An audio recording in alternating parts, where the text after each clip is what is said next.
And it's like, you went further than not endorsing me. You campaigned against me, which is fine, but don't come back now and then say, oh, you tricked us. We voted for you under false pretenses. That's very silly. Yeah. It's illogical. Yeah. It just doesn't track.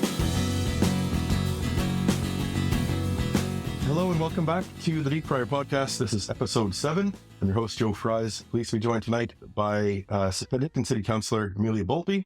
Amelia, welcome. Thank you. Thanks for being here. She's number 2 in our series of 3 rookie Penticton City Councillors. We had Isaac Gilbert back on episode 5. So we've got Amelia tonight. She's going to talk to us about her law career, how she came into politics and law, and some of the trials and tribulations she's faced therein. So, Amelia, number 1, you're born and raised Penticton.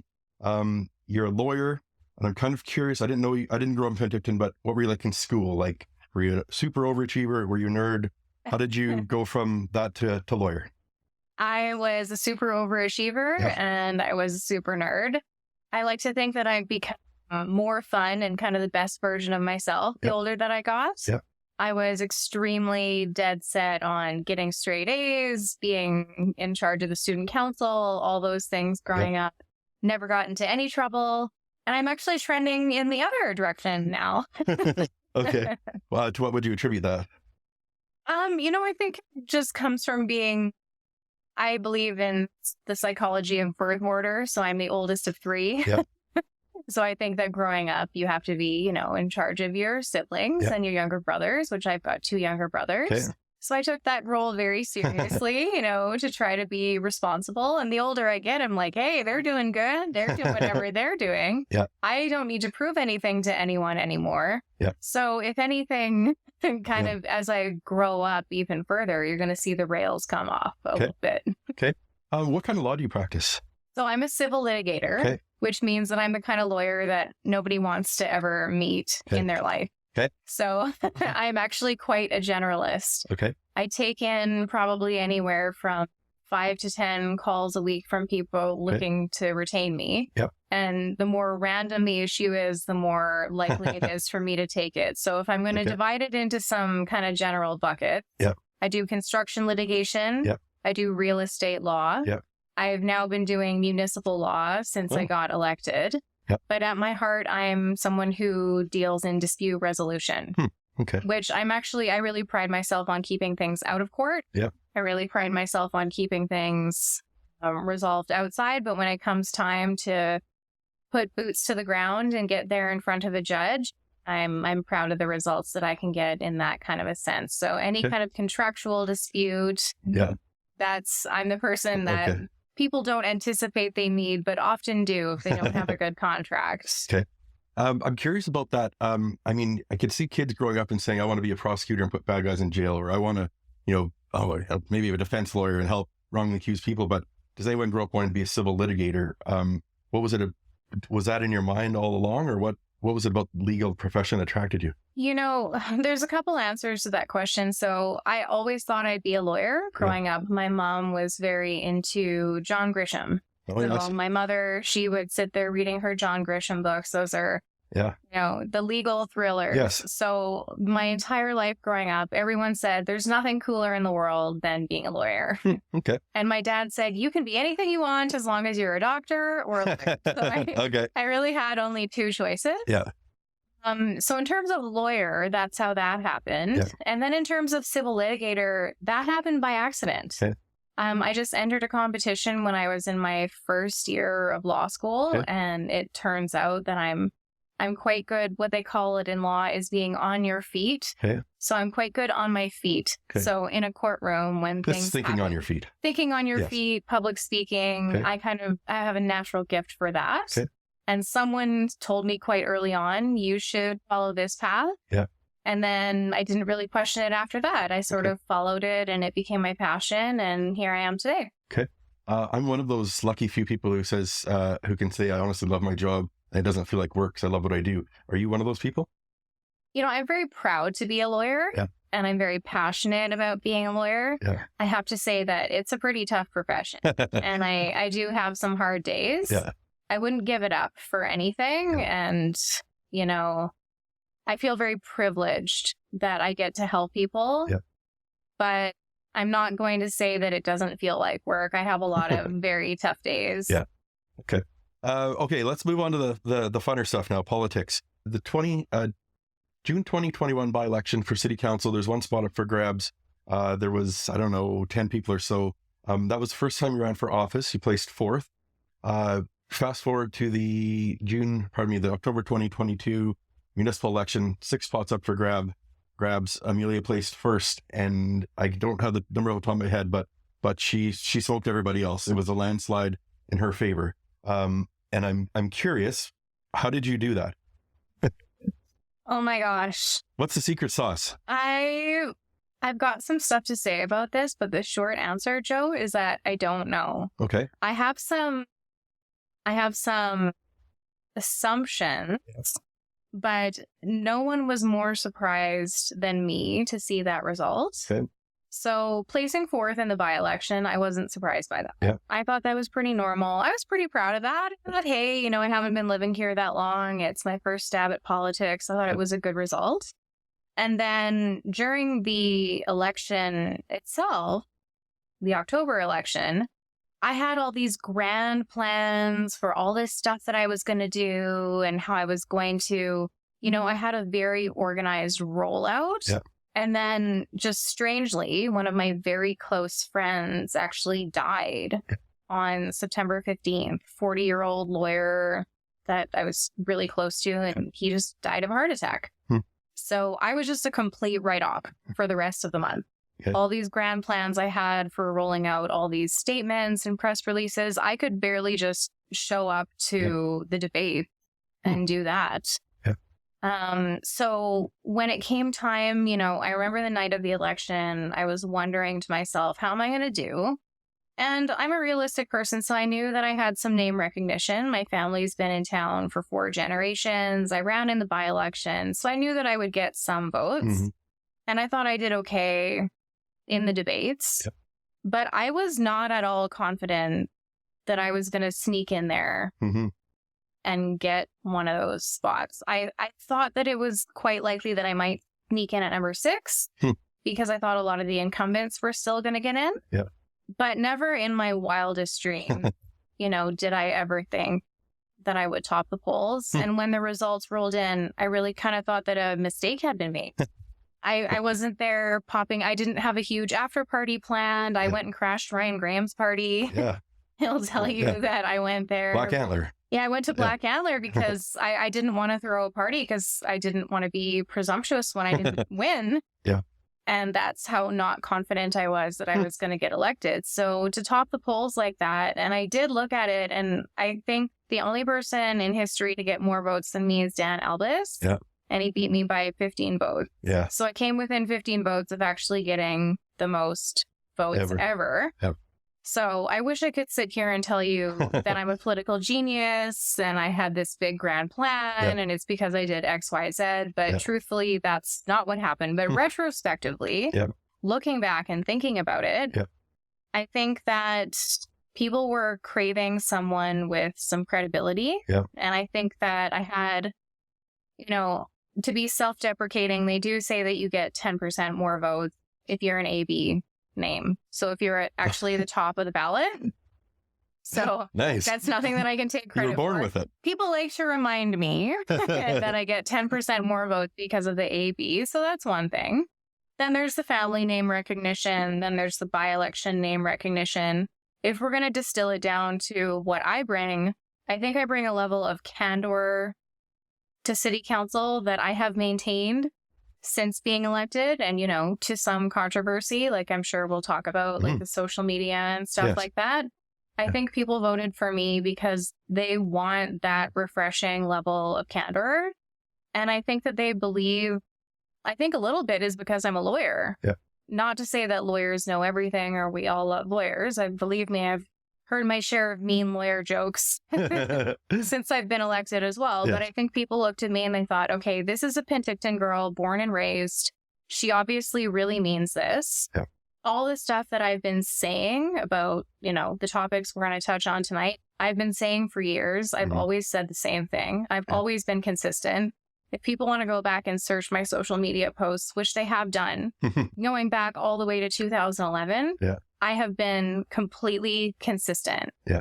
Which is not to say that people shouldn't change their minds in the face of new information. And I'm a big supporter of that. Yeah. But my beliefs, they are what they are. Yeah. And I don't really need to think too hard about, I don't need to put my finger up in the air and look which way the wind is blowing and ask, what voters want. Yeah. Because I feel strongly that I'm just like them. Yeah. I feel just really strongly that I know what voters want because I have 35 years experience in this town. So I'm really, really passionate about it. And I think that people pick up on that. So we'll have to see. The proof will be in the pudding in the next election, Joe. Yeah. Okay. I think going back to your election success, some people suggested perhaps it's your social media game being strong. And as you mentioned, people went back on it to 2011 because you got a presence. And so I want to talk about social media because it's a bit of a double-edged sword, I think. But your approach is fairly direct. And we'll use a recent example. There was a Facebook post somewhere about Bogners and was complaining about whoever would have approved something like this, and it's in reference to City Council. Councillor Boltby, of course, was part of that council, but she jumped on the thread and said, well, the reason Bogners closed because no one ate there. And we did this rezoning and I voted against it and here's the reason why, et cetera, et cetera. And the reaction was something to do with atheists making lemonade. It was nonsensical, but it was a different way to do it. They were presenting facts and, people didn't eat there. That's why Bogners closed. That's the bottom line. It's a fact. People may not like to hear it, but that's kind of your approach, right? Pepper people with facts. Yeah. That's novel. You know what? And that's a great example of what I like to say is I have a tough love approach with the public. So first of all, I'm super honored to be a city councillor and honestly, nothing makes me happier. And I totally love the public and I love interacting with them. Mm-hmm.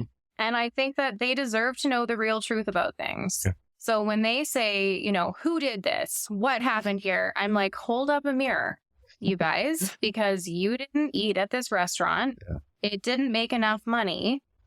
I am heartbroken about Granny Bogners. My grandparents ate there. My parents dated there. That was part of the conception of me as a person was literally my parents dating at Granny Bogners. All my important memories have all been birthdays and graduation Granny Bogners. So my heart breaks too. Yeah. It breaks with everyone. Yeah. But if we don't support these institutions and we don't go and we don't eat there and we don't shop local, then they have every right to sell to a developer and do what they're legally allowed to with their own land. Yeah. So they were zoned to put in, basically a real estate building there. Yeah. And is it going to look like the rest of the community? No. And we're going to lose out on that house that's very, very old, yes, and we're losing out on that restaurant. But as a city councillor, we were faced with a situation where legally it was two private landowners who had made a deal and they met the criteria to be granted, what they were seeking from us. So the only other alternative would be to buy out the owner. Yeah. So I did bring a motion to see what that would cost. Ultimately, I didn't have enough votes to get my motion passed, but I felt like the public at least deserved to know, like, hey, it's going to be $3.5 million. And if you guys are so passionate about that and you want to turn it into a museum, I'll back you up 100%, but you got to know what it's going to cost. Yeah. I didn't get the votes to get that passed, but ultimately, it's a bit tough love. And that's my attitude with the public, which is if something is important to you, you got to speak up and you got to tell us now. Yeah. You got to tell us now and you got to vote with your dollars. And that's how I feel about bike lanes. That's how I feel about every important thing, which is that this has to be a two-way relationship. And to the over 5,600 people who voted for me, that's what I want them to know is like, I need you to come out. I need you to vote with your dollars. I need you to email city council. I need you to participate and shape your city. I can't do this without you. We can't just let things happen and then be mad about it afterwards. And I think Granny Bogner's is unfortunately, it's one of those examples. Yeah. Okay. Since we mentioned bike lanes earlier, earlier episode, we had Matt Hopkins on from Penticton Area Cycling Association. And I asked Matt about a statement PACA released late last year. And it was quite directly targeted at Councillor Volpe, and it had to do with funding the bike lanes. I don't even recall what it was. When Matt was on the show, he had some very strong words about Councillor Volpe in that letter. And so we're going to insert the clip now so everyone's up to speed. And this is what Matt had to say on that episode. I guess I just felt blindsided in that I felt like if you're going to, of course you can change your position.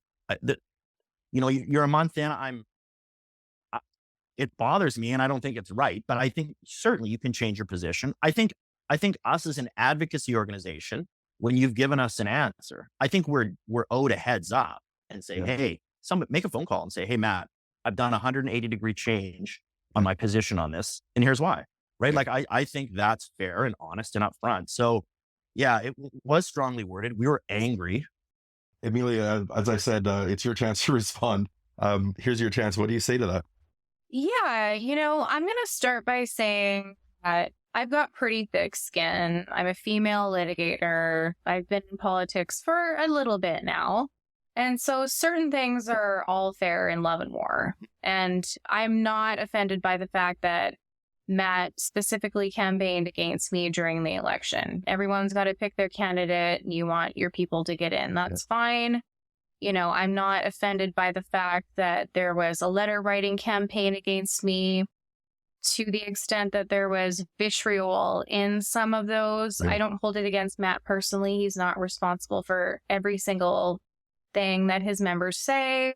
The press releases directly about me, even that, none of that hurts me or makes me upset. But this clip that Matt has put out about bad faith, I think for me is a bridge too far because it's really calling my honesty and my integrity into question. So it's one thing to say that you don't agree with my stance on bike lanes, but what I understood from Matt saying, and he used the word bad faith many times in that clip, and maybe it's just me being a lawyer, but bad faith has a very particular meaning. And what I took from that was that I tried to trick his membership into voting for me. And this is coming from a man who, he doesn't know anything about me. I've never met Matt in person. We were actually trying to do that, and I decided not to when that clip came out, because if you're going to say I'm a bad person, we don't have anything to talk about. You have to assume that I'm at least an honest person for us to even have something to speak about. And things like that are the reason why some people don't want to go into municipal politics, because they don't want to be attacked. I have been attacked massively. And Joe, you've seen it. Yes, absolutely. Come on. And not only have I been attacked massively, but it also has gotten quite personal. Right? Would you concur? Is that just my perception, or have you seen it as well? No. And that goes back to maybe the double-edged sword I saw with social media is you engage with people, but then you kind of get it back. And that's what I remember. That question is, some of what you get back is beyond the line and further beyond the line. But going back to what Matt said, I think his beef was that he suggested that before the election, you were in favor of bike lanes and then you weren't. So you were never, put it in your own words. So so in fairness to Matt, what he's talking about is that PACA asked specifically whether all the candidates were in favor of completing the bike lanes. So all the candidates during the campaign, we wrote in, and I said, yes, I'm in favor of completing the bike lane. And I don't have the quote in front of me, but my assumption at that time was that those contracts had been entered into. It was spilled milk. For me, the bike lanes are about fiscal responsibility. I'm not one of these maniacs who says, let's tear out the bike lanes. That's silly. We've already paid for it. So if we've already paid for something, let's enjoy it. If you're going to take just that slice of what I said, then I could see why someone might be surprised when I later in December 2022, I brought the motion to pause the bike lanes pending a review of the ridership. Right. But if you look at everything, the totality, the huge volume of everything that I've said online, very vocally for the past 3 years, I've always said that it was too much money and that I would do anything I could to claw back any of that money.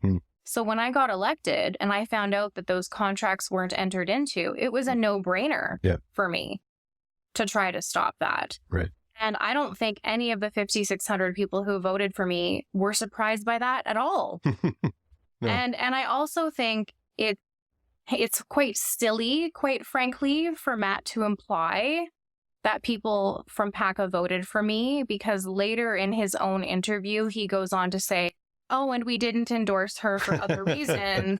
And it's like, you went further than not endorsing me. You campaigned against me, which is fine, but don't come back now and then say, oh, you tricked us. We voted for you under false pretenses. That's very silly. Yeah. It's illogical. Yeah. It just doesn't track.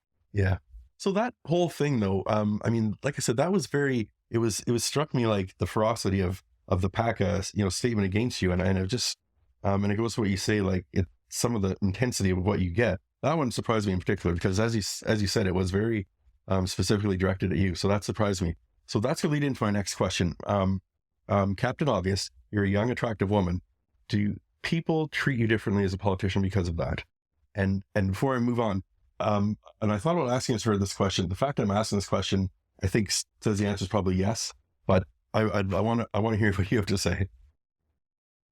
Well, yeah, let's get into it. So let me think about it. Let's think about it this way, Joe. And like, you're in the media and you've got your finger on the thermometer and you see what's going on. I'm not the only person on council who thinks what I do about bike lanes. And I don't see half the hatred or half the vitriol directed to them that I do to me. Would you say that that's probably right? Yes. I mean, if we're going to use an example, think about James Miller, and I'm not trying to throw him under the bus because I supported this motion, but he brought a motion during the budget to take the $1.5 million out for the bike lane. And I seconded it. Yeah. And it was for the moment, as opposed to mine. I actually gave them notice. Yeah. And we did get emails to council saying, like, don't support this. But the hatred and the vitriol, like the personalization, I did not see that towards James that I saw towards me. So it's very anecdotal. But I do think there's something different there. And it's funny because in Matt's interview with you, he said something like, oh, and, she should have given PACA a heads up. A heads up. Excuse me? I don't give my supporters a heads up. If I were to spend all my time giving people a heads up that might be affected by a vote that I'm going to make, all I would do is heads up. Yeah. And all I would do is give you more of a chance to organize more hatred and vitriol. To organize it even more effectively against me. So like the level of arrogance that you think you're entitled to a heads up, absolutely not. No one's entitled to a heads up. You can read the agenda. People know what I've said in the past. You can formulate your own thoughts, but like the notion that I'm going to give a group that campaigns against me a heads up about something I'm going to do that's going to direct hatred towards me, it's nonsense. Yeah. So I do think it is different for women in politics. Yeah. I don't see those same levels of entitlement being directed towards men who I work with. And, something you and I have touched on offline is that I do get a fair number of, inappropriate messages from the public. Yeah. So one of the things that I've done is I have all my social media very open. Yeah. And I try to have a very direct relationship with the public, and I'm proud of that. And I try to be responsive to their needs, and I'm not going to stop doing that. But the downside of that is that I've made myself open to predatory people, people who want to speak to me inappropriately. Yeah. So that's just the reality. I think it was during the the 2021 by-election, there was something to do with, you'd said something on social media. They're called colloquially dick pics. It sounds funny, but they're not. It's guys sending pictures of their genitals to women unsuspectingly. It's the same as, it's no different than a guy walking down the street and flashing a woman in real life because he gets whatever he wants out of it, and she's scarred. So it's the same thing as a woman on her phone, in my view. But I'm curious how many of these images do you get, and has it changed from the time you were before a politician to now that you are in office? Oh, such a good question. And I can tell you that it has changed, and I can tell you what it changed in response to. So there was a period of time where I was getting some of these pictures around the time, it was early on in the by-election. And it was men, and not even my aged men, not even like age appropriate men, but like super age inappropriate, married, like not guys that I would be excited to like grab a beer with or whatever. Okay. So like super untoward messages. And I finally had it, and I put a post on social media, and I said, I am not interested in romantic solicitation in this context. The next guy who sends me something, I'm going to name you and shame you. I'm going to post your name. I'm going to find your wife. And I basically said, like, this is your fair warning. Yeah. Everyone who's done it up till that point, you get a pass. Going forward, you're going to get posted. You're going to get blasted. You're going to get named and shamed. And then it just died down so hard. Good. I only got like the little feelers after that, not like the big inappropriate, naked photos and things like that. So I think fair warning went out that like, I'm not playing this game. Good. I'd be remiss not to ask you though, but like from your perspective, what's the reaction? Like the first time you got one of these things, like I don't know, it must have been fairly uncomfortable, I would think. Well, I mean, it's completely shocking because here I am, I'm all innocent, like, yay, the public is reaching out to me so that I can like help them in municipal politics. And you're just like, what? Yeah. Okay. Going back to my last question about you being attractive female in politics. Christy Clark, when she came, when she was elected premier in 2013 or so, she was accused of being premier photo op. People said she was a pretty face, but she was a lightweight. I think she proved them wrong because she was a very effective premier. But that was the initial, the theory is that, well, she's because she's an attractive woman, people are going to think she's a lightweight. Have you ever encountered that in your life? And do you feel like that's still the case these days? You mean people underestimating me? Yes. Yeah. You know what? If it is, I'm too busy to pay attention to it. Okay. Like, I'm actually so focused on what I'm doing. When these agendas come out, I'm spending so much time actually working for the public, drilling down into the facts, and trying so hard to do a good job that I spend quite very little time taking the pulse of what the public thinks of me. I only really notice it when something comes up with, say, PACA. They're the ones who come out against me quite strong. Yeah. Or if there's something quite nice that comes out, I kind of notice it. But the general temperature, I'm not one of these people with their finger up in the air. So if people think I'm a lightweight, I haven't noticed. I'm just too busy doing the work. Good. That's encouraging to hear, actually. Okay, Penticton has a relatively diverse council now for Penticton, in that there's 3 people who are in their 30s on it. And so I'm kind of curious, what's your experience been like since joining council, and how has it matched your expectations prior to joining council? Yeah, that's a great question. I have to say that I've been really surprised in a good way. Yep. I found that it's so much more collegial than what I was expecting. We have a really diverse council, and my predictions for who I was going to work the most closely with and who I've ended up actually, Isaac Gilbert, I'll give Isaac a shout out. We couldn't be further apart politically, and yet I don't think we ever missed an opportunity to team up. I don't think it'd be in the context of trying to get something done. Yeah. We're actually just trying to accomplish things. We're very like goal-oriented people. And I have to say that I really respect everyone on council. It's a pleasure working with everybody behind closed doors. I mean, things can get a little bit spicy sometimes. Yeah. but we all have each other's back when it comes to, that was voted on, that already happened. And then in terms of my expectations of being on council, something I'm going to talk a lot about over the next 3.5 years and just over the course of my term is the barriers to being on council. So I will know that I did a good job if there's a single mom with a 9-to-5 job who needs childcare, who can come after me and do my job on city council. And right now, I don't think that's possible. There's a huge time commitment. It's very difficult.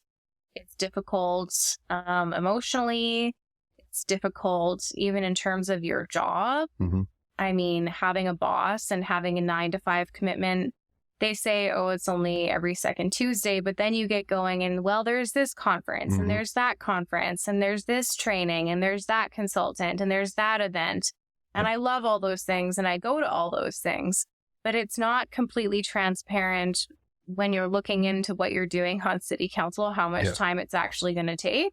Could you estimate how many hours a week you spend on municipal business? I mean, I probably spend 20 hours a week in an average week or more. I mean, during the budget, it was like all day and every day, well into the evenings, weeks of preparation, that kind of thing. So it is a lot. You could spend as little as 3 to 5 hours a week, I think. But, I've been spending quite a lot. Plus, at the beginning of your term, you're going to front load the learning. But I truly believe that city council, it's a much bigger time commitment than people realize. And I wish that we were more transparent about that and that we reduce some of those barriers because, like I said, the single mom with 2 kids should be able to do my job, and she can't right now.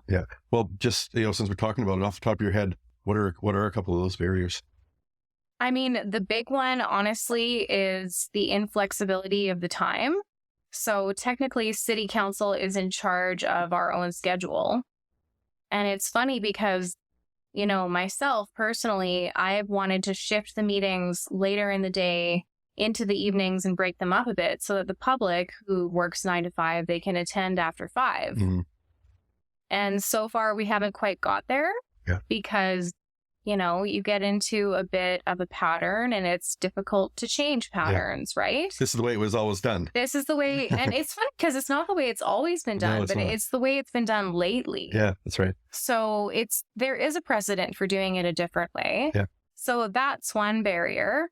Okay, so since you've been on council, what about the, you seem very prepared in that, there's a few issues you'll jump in on in a meeting. You've obviously got something prepared to speak on, but not every single one. So you clearly do your homework, but is there anything that's really caught you off guard or surprised you, like that you just has boggled your mind? Oh my gosh. I can't say, well, yeah, okay, let's go there. Something that did blow my mind was Ryan Graham not voting for my motion about the bike lanes in December. That was a mind-blowing kind of thing. Ryan's entitled to change his mind, and he clearly has. But coming out of the election, I really thought that we had a certain, number of votes when it came to looking into the bike lanes. So that was one of the few times that I felt completely flat-footed and just like, what just happened? And I still don't have a good answer for that. So that was one of them. That was one moment. The Capital Intersection project kind of blew my mind just as a general project. We had just passed this budget with a significant tax hike, and it was only a matter of days later, on our very next budget. Oh, P.S. we just need 3 million little extra dollars for this roundabout. And it just seemed like so much money that should have been discussed during the budget process. And, we ended up deferring the decision so that I could look at the underlying reports, which never impressed me. And I remain shocked about everything, that it wasn't included in the budget process. And there's an excuse for that, like, oh, the timing, we couldn't get the agenda, blah, blah, blah, blah, whatever. Delay the budget. Delay the budget a whole week if you need to. So that we can talk about this $3 million extra dollars. And then there's this distinction that gets made in city council, like, well, it's not operating costs, it's just capital. And that drives me crazy because it's like, it's still public money. Okay, it's not raising our tax percentage right now, but where do you think this money comes from? Like, do you think it grows on trees? And that's directed kind of globally at everyone. And I keep putting my hand up and saying, if one more person tries to say this distinction between capital and operating, I'm going to flip this table. Because this is actual public money that people worked hard for. And it does not matter to me whether it's operating or capital. That is a false distinction. So that project is something that has kind of shocked me. This is, for those who don't know, this is it's a new roundabout going in on South Main Street at Pineview and Galt. And it's going to be a major project in Penticton. And so eventually you voted to not do it, but council is moving forward with it, correct? Council's moving forward with it. Okay. My vote was against it. So then we had subsequent vote for the budget, of which that became part of it. And I did vote for the budget. But I want to be clear, I voted against that project. I voted against that project. I remain against that project. Okay. But it's going ahead anyway. It is going ahead. Which just goes to show she's only one vote. Okay. Any other kind of highlights or lowlights, but any other highlights? There was one other project you and councillors Graham and Gilbert worked hard on, and it was get some lights in the youth skate parks. It required a little bit of maneuvering, I think, on your guys' part, but it's done. But I would say that's a win for you guys. Can you take us behind the scenes on how that came about? I mean, I have to give credit to Ryan Graham. It really is his baby, but I'm really passionate about it because I strongly believe that people, especially young people in Penticton, we need something to do.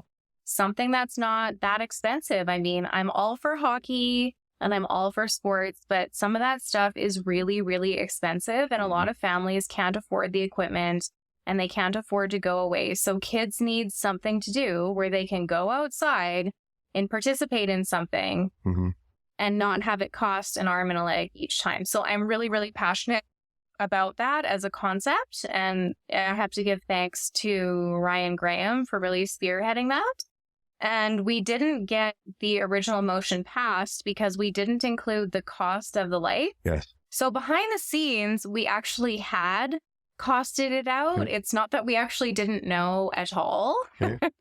We just didn't include it in the motion. So I felt a little bit silly when it failed the first time because I was like, well, we did actually look into what this cost. And those lights last 60 years. So I stand behind the cost. So we eventually did get that through. And I really hope that we see lots of kids out there using it and skateboarding. And as a side note, it's also a crime deterrent as well because you've got bright lights and that's just nothing but helpful in that area. So we loved that. That was really great. Behind the scenes though, between the first motion failed and then 2 weeks later, the lights were included in the Growing Communities Fund pot of money. So it kind of, you found money for it, there was a cost, boom, it was done. And then it rolled through. So you found a way to get it done, suffice to say. We did find a way to get it done. And then if that Growing Communities thing didn't happen, we had another way. We were going to get it done one way or another. But it got done. Okay. I want to just kind of get your hot takes on two things. One is Spiller Road. This issue's been lingering for years and years. There's been two kind of proposals for it. Your family, as you said, has been around for decades, lives on Spiller Road. So people are curious about your opinion of this project, the housing project. What's your opinion of it? So this is actually, I'm really excited that you're getting breaking news here. Okay, good. You're getting breaking news here, Joe. Good. But it's actually kind of old news in the sense that I recused myself from that decision quite soon after I got elected. So this is not interesting at all then. No, it is interesting. No, it is interesting because you're getting to break the news that I'm actually recused. Okay. And the reason is So I'm just going to explain to the public a little bit about what recusing oneself means. Okay. It means that if anything comes before council, I can't vote on it. But it also means that I'm not allowed to be involved behind the scenes either. Okay. So a couple weeks after being elected, I was thinking really hard about it, and I was getting a lot of accusations. The public were saying, you've got that property up there that I live in a property that my father owns up there on Spiller Road. And they were saying this is a conflict of interest because this property is going to increase in value when the development goes in. I'll just stop you. For those following along, the development at one point was 300 homes, huge, and then it was 100 and something. So it's substantial for Penticton. Sorry, go ahead. It is substantial for Penticton. Been in the works for something like 9 years. It's been controversial all the way along. And I've been a big vocal supporter of it, even before the by-election. It kind of was what got me involved in the by-election, to be honest. What galvanized me to get involved in politics was that I was a supporter of this project, and I was talking to the people who were against it, and I was trying to get both sides, and someone who will remain nameless, but it's the head of the Preserve Naramata Bench, said to me in writing, well, I don't want middle-class housing near my multi-million-dollar winery. Wow. And that galvanized me. I went, wow, I grew up in in Naramata with not a lot of money. Yeah. We were very middle-class people. You don't own this. You come here with your Alberta oil and you pretend that you're environmentalists. You're greenwashing everything that you do. Yeah. You don't own this place. Yeah. Everyone's entitled to be able to own their own little slice of Naramata, and to say that, to look down your nose on what you perceive as middle-class housing near your expensive winery, that rubbed me the wrong way. And that's one of the things that actually galvanized me to run in the by-election. Yeah. So I've been this big vocal proponent of this project for ages. But here's the thing. Question is not just whether there is a conflict of interest. The question is whether there's a perceived conflict of interest. And what I said to myself and what I firmly believe is that no one project is more important than the public's perception of my integrity. So I decided that that's all you've got in the end. That's all I've got. Yeah. So I just decided, you know what? I don't think it's a conflict of interest, but some people do. So I'm going to step aside. I'm going to recuse myself from voting on this. And as a result, I don't know what's going on with the project. I don't get included on those emails. I literally don't know. Okay. Well, let me just ask you then, and I love the term you use, greenwashing, because that's all the opponents have always framed that as, this is our Naramata bench and you're ruining it. It's not anything to do with class wars or anything like that, at least not publicly. But that a lot of the concerns are, extra traffic on Naramata Road, fire hazards, all the infrastructure going in at cost to the city. What do you say to that? You're on council now. How do you respond to those concerns? Okay, well, I want to get into the nitty-gritty on each of those three buckets, but I feel like it's inappropriate for me to say that I recused myself and then also try to influence people with my perspective. So all I can really say is that I going from a recusal perspective, going forward, I'm not allowed to say things, but I've said all these things before. It's all online if anyone wants to hear my perspective on it. Okay. As you said earlier. Sorry, Joe, that's not satisfying for your podcast. Okay. As you said before, though, you think everyone has the right to own their own little slice of the Okanagan. So I do. I think so. I think that says it all. I do. Okay. Just going forward, what's big? What's coming down the pipe for council? Housing is a big thing right now. Public safety. We're talking about on episode 6, we had Jerome Abraham on. He talked about safe supply, decriminalization, and he's fairly firmly against expanded safe supply. And I'm wondering where you land on all this. Seeing what's on our streets these days, it's hard to look at. And I'm sure growing up here, you've noticed it. So what goes through your head and what are you doing about it? My goodness. Well, I'm going to say that this is probably the most controversial thing you could have asked me about. Good. I'm sweating a little bit because for right now, we're being told that there is evidence that increasing safe supply is going to reduce deaths. Yep. And so for now, that's what I'm going to go with. my understanding is that we're not trending in that direction so far. We have not quite seen that directionality change. As we decriminalized and increased the safe supply. I believe deaths are up. So I want to see the proof in the pudding. I'm not one of these people that's going to stigmatize it one way or another. I'm not going to shake my finger or judge people. I just want as many people to be safe and healthy as possible. Yeah. And it's up for debate to me which way that's going to go. There's the abstinence side of things that says just don't do drugs. And I think it has to be a little more complicated than that. And I did watch your interview with Desiree, who I thought was extremely eloquent. Yes. There's a lot of room for interpretation of the data on both sides, but ultimately we're going to have to see the proof in the pudding. So we've now decriminalized. We've increased the safe supply.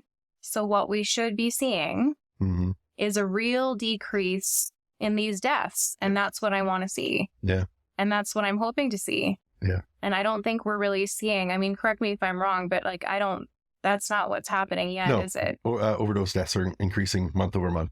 And so I don't understand it. Yeah. Like, if it's supposed to be making things safer for people, why are we seeing more death? If you want me, well, my question goes to BCU leader Kevin Falcon. He rolled out a plan for this very subject, and it's focused heavily on treatment beds, on-demand treatment beds. And that's also what Jerome talked about in episode 6. Is that the kind of thing you're interested in seeing, or are you kind of waiting? Oh my gosh, yeah. No, I would love to see more treatment beds. I mean, I think that's what's really missing from this whole equation is treatment. Okay.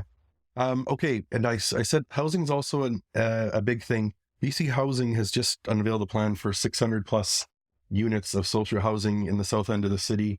I don't think it's gone to council yet. Or maybe you could tell us when it will, but what are your thoughts on that? That's a massive development of social housing. I know I'm sure the neighbors will be alarmed. What do you think? I have significant concern about a housing project that size. It looks to me like it's going to be a ghetto. I don't think that they understand the population of Penticton. I don't think that they understand who we are. I don't think we have enough wraparound services. Yeah. It's not clear to us in the end, like at the end of the day, what percentage is going to be market housing and what percentage is going to be subsidized housing. Yeah. And I have real concerns about that. Okay. That's all the questions on my list. I just wanted to bring it back though. Is there any kind of upcoming exciting things you want to mention, or you want people to be tuned into, or exciting debates or issues or hot topics coming, or calls to action? The floor is yours. Yeah, I just think that I want people to get involved, come out and sit on committee, come out and talk to us during question period, send us emails, engage with us on social media, participate in Shape Your City. We really do listen. I read all the comments. I read all the emails. But I have to say to all you Facebook keyboard warriors, love ya, but you gotta email us or participate in Shape Your City, because otherwise we can't quantify what it is that you're doing. So I see all this really thoughtful stuff being said on social media, and then I wait to see it on Shape Your City, and I wait to see it coming into our council emails, and I don't. So if you have time to write about it on Facebook, please make the time to email us at council.ca. That's a much more effective way to get everybody's attention. And to all of you who voted for me and support me, I can't do it without you. I need you to come out and send those emails and participate. And, thank you so much for your support, as always. Okay. Thank you to Councillor Bolpe for joining us tonight. Appreciate your time. Thank you also to Fourth Meridian Art and Auctions on the bottom floor of the Cannery Trade Center for supplying us with these awesome bankers chairs for our studio. Join us for episode 8 next week. Thanks for tuning in.